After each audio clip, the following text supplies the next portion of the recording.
ఓం గం గణపతయే నమః. ఓం శ్రీ దక్షిణామూర్తే నమః. ఓం శ్రీ మాత్రే నమః. శ్రీ దక్షిణామూర్తి గృహవాస్తు సైంటిఫిక్ వాస్తు యూట్యూబ్ ఛానల్కి స్వాగతం. నేను మీ శ్రీనివాస్. ఈరోజు మనం తమిళనాడు రాష్ట్రంలో పురాతన ఇళ్లపైన వాస్తు పరిశోధన నిమిత్తం, అదేవిధంగా పురాతన దేవాలయాలపైన దర్శనార్థం, అలాగే వాస్తు మీద పరిశోధన చేయడం కోసం, ఇంకా కొన్ని ప్యాలెస్లు కావచ్చు, ఇల్లు కావచ్చు. ఈ తమిళనాడులో ఏంటంటే ఎక్కువ ఇక్కడ వాస్తుని అనుసరించి ఇల్లు కట్టేవారు. గతంలో ఒక 30, 40, 50 సంవత్సరాల క్రితం నుంచి చూసుకుంటే 100కి 80% వాస్తుని అనుసరించి వాస్తు ప్రకారం ఇల్లు కట్టేవారు. పురాతన దేవాలయాలు కావచ్చు, అలాగే పురాతన ఇల్లు కావచ్చు. ఈ యొక్క వాస్తు మీద పరిశోధన నిమిత్తం మన తమిళనాడు వస్తే మనకి ఇంకా బాగా కొన్ని రహస్యాలు తెలుస్తాయని మనం ఈ తమిళనాడు ప్రాంతం అంతా రావడం జరిగింది.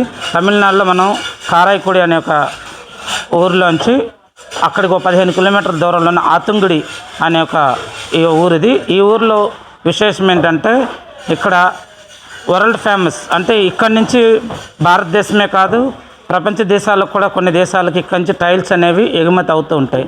ఇక్కడ టైల్స్ ఫేమస్ ఏంటంటే ఇక్కడ ఉండేటువంటి టైల్స్ మనకి ఇంట్లో వేసుకున్నప్పుడు ఈ టైల్స్ ఏంటంటే హ్యాండ్ మేడ్, అంటే చేతితో తయారు చేసే టైల్స్ ఇవి. ఈ టైల్స్ మన ఇంట్లో ఉపయోగించడం వల్ల ఏమవుతుందంటే మనకి కేళ్ళ నొప్పులు రావడం కానీ, లేదా షుగరు అటువంటి ఉన్నా కానీ, తర్వాత కాళ్ళు నొప్పులు, మోకాళ్ళ నొప్పులు ఇలాంటివి వస్తూ ఉంటాయి కదా. మన ఇంట్లో జనరల్గా వాడే టైల్స్, కొన్ని రకాల టైల్స్ కెమికల్స్ ద్వారా తయారవుతూ ఉంటాయి. అదేవిధంగా గ్రానైట్ కావచ్చు, లేదంటే మార్బుల్స్ కావచ్చు. మార్బుల్ మీద మనం అడిగేస్తే ఏమిటంటే చాలా కూలింగ్ ఎక్కువ ఉంటుంది. దానివల్ల మనకి షుగర్ అనేది తొందరగా వచ్చే అవకాశం ఉంటుంది. మోకాళ్ళ నొప్పులు వస్తాయి, కీళ్ళ నొప్పులు వస్తాయి ఆ యొక్క మార్బుల్ ఫినిషింగ్ మీద. అలాగే కొన్ని టైల్స్ కూడా మనకి తొందరగా అనారోగ్యాన్ని ఇచ్చే అవకాశం ఉంటుంది. కాబట్టి ఇక్కడ ఏంటంటే మ్యానుఫ్యాక్చరింగ్ ఏంటంటే ఓన్లీ చేతితో తయారు చేసే టైల్స్ ఇవి. మనకి ఎటువంటి కీళ్ళ నొప్పులు రాకుండా, అలాగే అదేవిధంగా షుగర్ కానీ వ్యాధి ఉన్నా కానీ ఆరోగ్యంగా ఉండేటువంటి టైల్స్ ఇవి. వీటి మీద మనం ఎంత నడిచినా మనకు ఆరోగ్యం తప్ప అనారోగ్యం అనేది రాదని వీళ్ళు చెప్తూ ఉన్నారు. ఇక్కడ తయారు చేసేవాళ్ళు ఏంటంటే ఇదంతా కూడా మన ఇంట్లో కూడా చాలా హోందాతనం ఇస్తుంది.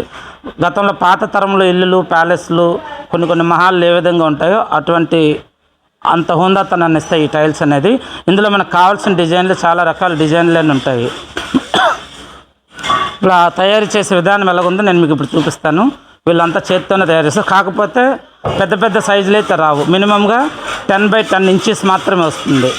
ఒక్కొక్క టైల్స్ 10x10 ఇంచెస్ వస్తాయి. ఇది మీకు కానీ తెలంగాణ నుంచి, అలాగే ఆంధ్రప్రదేశ్ నుంచి, అనేక తెలుగు రాష్ట్రాల నుంచి చాలామంది ఇటువంటి టైల్స్ కోరుకుంటూ ఉంటారు. కానీ ఎక్కడ దొరుకుతుంది, దీన్ని రవాణా ఎలాగా, దీన్ని మనకు ట్రాన్స్పోర్ట్ చేయడం ఎలాగా, ఇవన్నీ కూడా మీరు నన్ను సంప్రదిస్తే నేను మీకు చెప్తాను. కొంత నేను కమిషన్ అనేది తీసుకోవడం జరుగుతుంది. లేదు మీతో పాటు ఈ ఊరు రమ్మన్నగా నేను కూడా వచ్చి ఇక్కడ మీకు నేను అన్నీ చూపించడం జరుగుతుంది. అయితే సమస్య ఏంటంటే ఈ టైల్స్ మనకి ఇంట్లో కావాలంటే ముందుగా మనం ఒక ఇల్లు నిర్మాణం చేసుకున్నప్పుడు, పునాదులు వేసినప్పుడు ఈ టైల్స్ మనం ఆర్డర్ పెట్టుకోవాలి. ఎందుకంటే ఈ టైల్స్ మనం ఆర్డర్ ఇచ్చిన 3 నెలల తర్వాత కానీ మనకి వీళ్ళు డెలివరీ చేయరు. ఎందుకంటే ఇదంతా కూడా మిషనరీ తయారు కాదు కాబట్టి, అంతా చేతితో తయారు చేసే విధానం కాబట్టి ఈ టైల్స్ అందుకే లేట్ అవ్వడానికి గల కారణం. ఎందుకంటే వీళ్ళు ఈరోజు ఈ టైల్ ఒకటి తయారు చేస్తే కనుక 1 డే పక్కన పెడతారు. నెక్స్ట్ డే వచ్చి దీన్ని వాటర్లో వేసి ఉంచుతారు. వాటర్లో ఒక 3 రోజులు 4 రోజులు దీన్ని వాటర్ పీల్చుకోవడం కోసం 3-4 రోజులు వాటర్లో పెడతారు. ఆ వాటర్లో పెట్టిన తర్వాత మళ్ళీ తీసి మినిమం ఒక 10 రోజుల వరకు పక్కన పెడతారు. 10 రోజుల తర్వాత ఇది ప్యాక్ చేయడానికి అవకాశం కుదురుతుందని చెప్పారు వీళ్ళు. అంటే ఒక టైల్ ప్రాసెసింగ్ కనుక 15 రోజులు కష్టం ఉంటుందని దీన్ని బట్టి మనం అర్థం చేసుకోవాలి. కాబట్టి ఈ టైల్స్ మన ఇంటికి హోందాతనాన్ని ఇస్తాయి, అందాన్ని ఇస్తాయి, మరింత మనకి పేరు ప్రఖ్యాతులు గాంచడానికి కూడా ఉపయోగపడతాయి. కాబట్టి ఈ టైల్స్ కానీ మీకు కావాలంటే కనుక మీరు నన్ను ధారాళంగా సంప్రదించవచ్చు. లేదు మీకు నేను క్యాటలాగ్ అవి చూపిస్తాను. మీకు కానీ నచ్చిన డిజైన్ కావాలంటే అక్కడ ఉన్న ఎస్ఎఫ్టీ ఎంత వస్తుంది దాన్ని పెట్టి ఒక క్యాలిక్యులేషన్ ఇస్తాను. అది ఎంత అవుతుంది అనేది మీకు నేను చెప్తాను. నేను కొంత పర్సంటేజ్ అనేది మాత్రం తీసుకోవడం జరుగుతుంది. ఎందుకంటే తెలంగాణ నుంచి కావచ్చు, ఆంధ్ర నుంచి కావచ్చు, దాదాపు ఇక్కడ రావాలంటే విజయవాడ నుంచి వస్తే 1000 కిలోమీటర్లు, హైదరాబాద్ నుంచి వస్తే దాదాపు 1200 కిలోమీటర్లు, ఈ విధంగా శ్రీకాకుళం, విజయనగరం కావచ్చు 1500 కిలోమీటర్ల దూరం డిస్టెన్స్లో కూడా ఉంటుంది. కాబట్టి ఇంత దూరం ట్రావెలింగ్ చేయాలంటే దాదాపు 2 రోజులు ట్రైన్లోనే గడిపేయాల్సి వస్తుంది. అదేవిధంగా ఇక్కడ ఒక 2 రోజులు ఉండాలి, నెక్స్ట్ మళ్ళీ ఇంకో 2 రోజులు ప్రయాణం, దాదాపు వారం రోజులు టైం అనేది కేటాయించవలసి వస్తుంది. ఇటు సైడ్ ఈ ఆతంగుడి గ్రామానికి రావాలంటే ఈ టైల్స్ కోసం. అంత సమయం మీరు వెచ్చించలేరు, వెచ్చించగలము, వచ్చి చూద్దాం అనుకుంటే నన్ను సంప్రదించండి. లేదంటే ఆర్డర్ మీరు నాకు చెప్తే నేను ఆర్డర్ ప్రకారం మీకు నేను మీ ఇంటికి డెలివరీ అయ్యేటట్టు ప్లాన్ చేస్తాను ట్రాన్స్పోర్టింగ్ ద్వారా. దా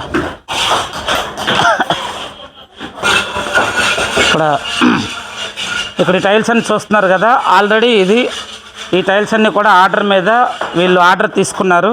ఆర్డర్ ప్రకారం టైల్స్ అన్ని తయారు చేసి ఈ విధంగా డ్రై చేసి సిద్ధంగా ఉంచారు. త్వరలోనే వీటిని ప్యాక్ చేసి వాళ్ళు ఎవరైతే ఆర్డర్ ఇచ్చారో వాళ్ళకి డెలివరీ అనేది చేయడం జరుగుతుంది. ఈ టైల్స్ అంతా కూడా చూస్తున్నారు కదా మీరు, ఈ విధంగా ప్యాకేజ్ చేస్తూ ఉంటారు. ఈ విధంగా ప్రతి 8 టైల్స్ లేదా 10 టైల్స్ వరకు ఇందులో ప్యాకింగ్ అనేది చేయడం జరుగుతుంది. మనం కానీ చూస్తే కనుక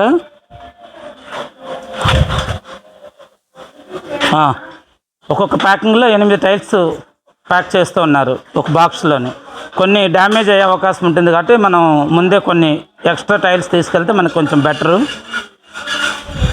ఇక్కడ ఏంటంటే మనకి టైల్స్ క్వాలిటీ అయితే అంతా ఒకటే క్వాలిటీ టైల్స్ అనేది. ఇక్కడ ఏంటంటే క్వాలిటీ మాత్రం ఒకటే క్వాలిటీ, కానీ డిజైన్స్ మీద రేట్ అనేది ఆధారపడి ఉంటుంది. ఇక్కడ మనకి ఒక ఎస్ఎఫ్టీ వచ్చి 60 రూపాయల నుంచి 120 రూపాయల దాకా కూడా మనకి డిజైన్ ప్రకారం రేట్ అనేది ఉంటుంది.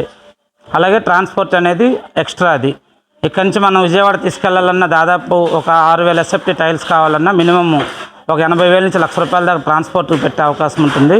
ఇంకా ఎక్కువ కావాలనుకుంటే కనుక ఇక్కడ ఏంటంటే మనకి కావాల్సిన ట్రాన్స్పోర్ట్ ఛార్జ్ ఎక్కువ అవుతుంది. ఇప్పుడు సపోజ్ మనకి కంచి రాజమండ్రి కానీ తీసుకెళ్లాలంటే దాదాపు ఒక 5,000 లేదా 6,000 ఎస్ఎఫ్టీకి 1,00,000 రూపాయల దాకా ట్రాన్స్పోర్ట్ ఛార్జ్ అవుతుంది. అదేవిధంగా ఇక్కడ మనం ఎంచుకున్న టైల్స్ డిజైన్ బట్టి రేట్ అనేది మారుతూ ఉంటుంది. 60 రూపాయల నుంచి 100, 120 రూపాయల దాకా కూడా ప్రతి ఒక్క డిజైన్ మీద ఆధారపడి ఉంటుంది. ఇదైతే చాలా సింపుల్ డిజైన్. ఇది నేను ఈ డిజైన్ వేరే వాళ్ళ కోసం సెలెక్ట్ చేయడం జరుగుతుంది. చూసారు కదా, ఈ టైల్స్ డిజైన్ కొన్ని సెలెక్ట్ చేసి ఇక్కడ అనుకూలంగా ఉంటే కనుక ఏలూరు అనే ఒక ఊరికి, మనం ఆంధ్రప్రదేశ్లో ఉన్న ఏలూరుకి కొంచెం ట్రాన్స్పోర్ట్ చేయడానికి మాట్లాడడానికి వచ్చాము. అక్కడ చూడండి ఒక గ్లాస్ పెట్టారు. ఆ గ్లాస్ మీద ఒక చుట్టూ ఒక స్క్వేర్ లాంటిది ఒక బాక్స్ తయారు చేయడం జరిగింది. ఒక డై అంటారు అది. ఇదేంటంటే ప్లెయిన్ టైల్స్ అన్నట్టు. ఇవి అంతా కూడా కలర్స్ ఉంటాయి చాలా. ఇందులో ఒక 7 లేదా 8 కలర్స్ అనేవి ఉంటాయి. గ్రీన్ ఆక్సైడ్, ఎల్లో ఆక్సైడ్, అలాగే రెడ్ ఆక్సైడ్, అలాగే బ్లాక్ కలరు, ఇంకా కొన్ని రకాల పౌడర్స్ ఒక 7-8 రకాలు ఉంటాయి. అవన్నీ కూడా మిశ్రమం అంతా కూడా మిక్సింగ్ చేసి మనకి ప్లెయిన్ కావాలంటే ప్లెయిన్ వస్తుంది, డిజైన్ కావాలంటే ఆ డై చేంజ్ అవుతూ ఉంటుంది. ఇప్పుడు వీళ్ళు తయారు చేసేదంతా కూడా ప్లెయిన్ మాత్రమే, డిజైన్ ఏమీ రాదు, ప్లెయిన్ ఇది.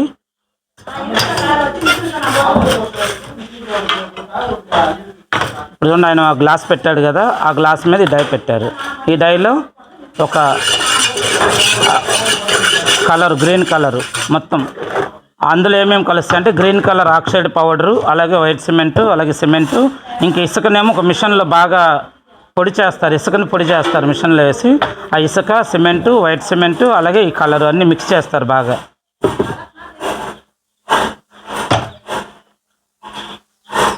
ఆ మిక్స్ అయిన తర్వాత దాంట్లో కావాల్సిన పరిమాణంలో వాటర్ మిక్సింగ్ చేసి దాన్ని ఒక సున్నంలా కలుపుతారు.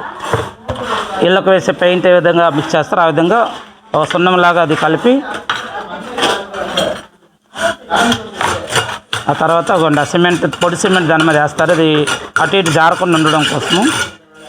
ఆ తర్వాత వెంటనే ఆ సిమెంట్ పెట్టి తాపితో ఫినిషింగ్ ఇస్తున్నారు. ఇవన్నీ కూడా ప్లెయిన్ డిజైన్ ఇది.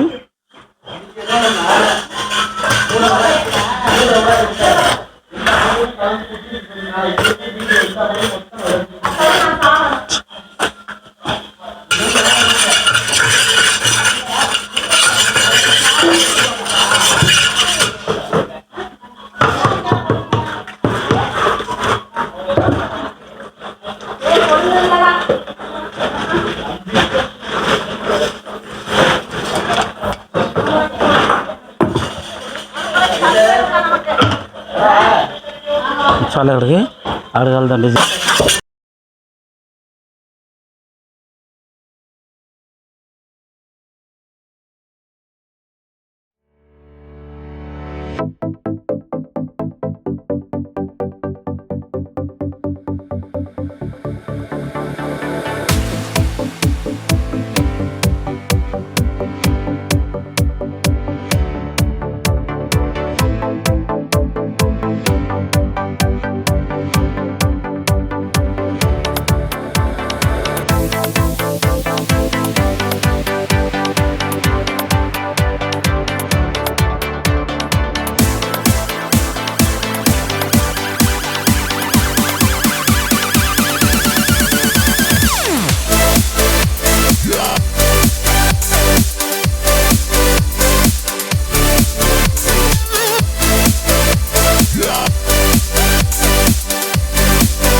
చూశారు కదా టైల్స్ ఏ విధంగా ఇక్కడ చేతితో తయారు చేస్తూ ఉన్నారు.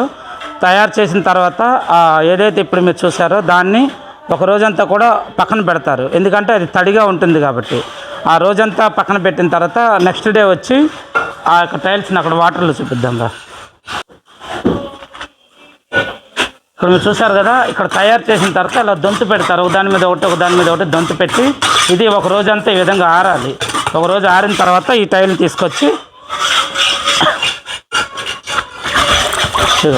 ఈ విధంగా వాటర్లో ఒక 4 రోజులు లేదా 3 రోజులు 4 రోజులు వాటర్లో దీన్ని వాటరింగ్ అంటే క్యూరింగ్ అవ్వడం కోసం, అంటే గట్టిపడాలిగా టైల్ అనేది గట్టిపడడం కోసం దీన్ని ఒక 3 రోజులు 4 రోజులు వాటర్లో నిల్వ చేస్తారు. అలా వాటర్లో పెట్టడం వల్ల ఏంటంటే అది నీరు పీల్చుకొని ఆ టైల్స్ ఒక గట్టితనం అనేది వస్తుంది. ఆ టైల్స్ నీటిలో పెట్టి 3 రోజుల తర్వాత మళ్ళీ బయటకు తీసి ఒక మామూలు ఎక్కువ ఎండ తగలకుండా ఇగో ఇక్కడ మీరు చూస్తున్నారు కదా, వాటర్లో 3 రోజులు పెట్టిన తర్వాత ఇది వాటర్ పీల్చుకొని గట్టిదనం ఏర్పడుతుంది. దాని తర్వాత దీన్ని ఒక మినిమం ఒక 10 రోజుల వరకు ఈ విధంగా 10 రోజుల వరకు ఎక్కువ ఎండనే తగలకుండా ఒక నార్మల్ ఉష్ణోగ్రతను తగిలేటట్టు నార్మల్గా దీన్ని ఇట్లా ఎండబెడతారు. ఇలా 10 రోజుల తర్వాత మనకి ఏంటంటే ఈ గ్లాస్ అనేది తీయడం జరుగుతుంది. ఇందాక ఆమె తీసింది అది అందుతారా.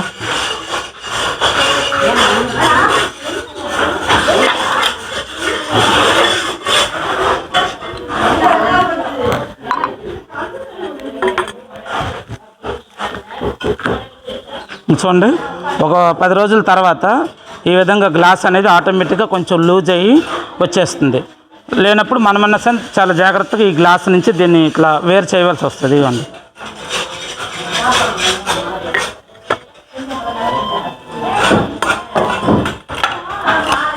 గ్లాసులో జాగ్రత్తగా చూసుకోవాలి. చూసారు కదా టైల్స్ ఏ విధంగా తయారు చేస్తూ ఉన్నారో, దానివల్ల ప్రాసెసింగ్ ఎంత ఉందో. ఒక టైల్ తయారు చేయడం అనేది మీ కంటికి చాలా సింపుల్గా కనిపిస్తుంది, కానీ తయారు చేసిన ఆ టైల్ని 1 డే పక్కన పెట్టాలి. నెక్స్ట్ డే వచ్చి వాటర్లో పెట్టాలి. వాటర్లో ఒక 3-4 రోజులు వాటర్ పీల్చుకొని గట్టితనం ఏర్పడిన తర్వాత దాన్ని నార్మల్గా ఈ విధంగా ఎండబెట్టాలి. ఈ ఎండబెట్టిన 10 రోజుల తర్వాత కానీ ఆ గ్లాసు ఏదైతే ఆ సిమెంట్ రాకముందో 10 రోజుల తర్వాత మాత్రం అది డ్రై అవ్వడిన తర్వాత గ్లాస్ అనేది వేరుపడుతుంది. కాబట్టి ఇక్కడ గ్లాసు వేస్టేజ్ ఎక్కువ అవుతూ ఉంటుంది. అందువల్ల ఇక్కడ ధర అలాగే ఉంటుంది. అదేవిధంగా దీనికి డిమాండ్ కూడా దేశ విదేశాల్లో కూడా ఇక్కడి నుంచి ట్రాన్స్పోర్ట్ అవుతూ ఉంటుంటాయి ఈ టైల్స్ అనేవి. ఈ వీడియో మీకు నచ్చినట్లయితే 10 మందికి షేర్ చేయండి, అలాగే లైక్ చేయండి, బెల్ కొట్టండి. మరిన్ని మంచి వీడియోలతో మీ ముందుకు వస్తాం. అదేవిధంగా సబ్స్క్రైబ్ చేయడం మర్చిపోకండి. మీకు కానీ టైల్స్ ఆర్డర్ కావాలంటే మా వాట్సాప్ నెంబర్కి కాంటాక్ట్ చేయండి. ఓం గం గణపతి నమః.